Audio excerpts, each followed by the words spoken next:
დღეიდან ჯანდაცვის სამინისტროს ახალი სადაზღვევო პროგრამა ამოქმედა. სადაზღვევო პაკეტით 6-დან 60 წლამდე ყველა ის პირის სარგებლებს, რომლებსაც აქამდე სხვა სახის დაზღვევა არ ქონიათ. პროგრამის სარგებლობა 2 მილიონზე მეტ მოქალაქეს შეეძლება. უნივერსალური ჯანდაცვის პაკეტს 1 ივლისის შემდეგ გეგმიური სერვისების დაფინანსებას დაემატება.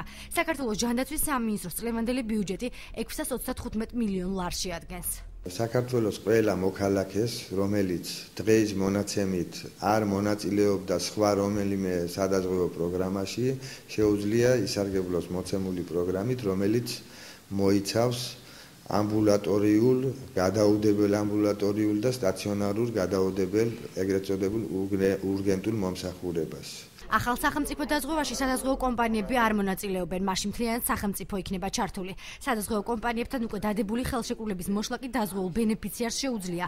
აჭარის სოციალური სააგენტოს ხელმძღვანელი ამბობს, რომ ამ არასახარბიელო მდგომარეობიდან გამოსავალი სადაზღვევო კომპანიებმა უნდა იპოვონ. სახელმწიფო პროგრამა გათვლილია მოსახლეობის ჯანმრთელობის მდგომარეობის გაუმჯობესებაზე და არანაირად არ არის მიბმული იმაზე, რომ რომელიმე თქვათ ორგანიზაციას ან კერძო სტრუქტურას ან კომერციულ სტრუქტურას გაუწიოს კონკურენცია. ეს გახლავთ სრულიად ახალი პაკეტი.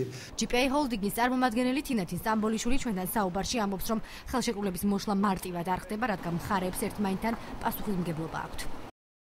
ივლისის მერე რა და როგორ იქნება, ამაზე ახლა დღეს ვერ გეტყვის, იმიტომ რომ არ ვიცი დეტალებს, მაგრამ ამ წუთში აი ახლა რაც გამოცხადდა, ეს ეხება იმ ადამიანებს, ვინც საერთოდ არ უსარგებლია და არა აქვს. ხელშეკრულება ქონდება ერთწლიანი. და ისევე როგორც ნებისმიერ სხვა ხელშეკრულებას, აქაც ხა ესე მომინდა და დავარღვევ, ესე არ არის, რა თქმა უნდა.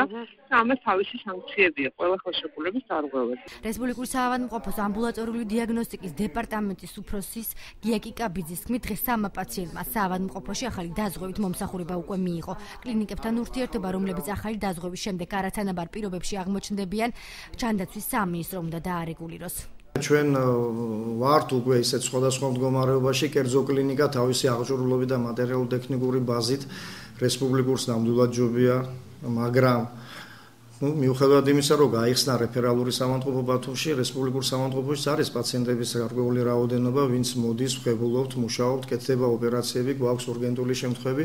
რა თქმა უნდა, შემცირდა პაციენტის რაოდენობა, მაგრამ ჩვენც მუშაობთ ამ საკითხზე. რესპუბლიკური საავადმყოფოს ექიმების უმრავლესობის თქმით, მათი ყოფნა არ ყოფნა იმაზეა დამოკიდებული, გაიხსნება თუ არა მუნიციპალური საავადმყოფო.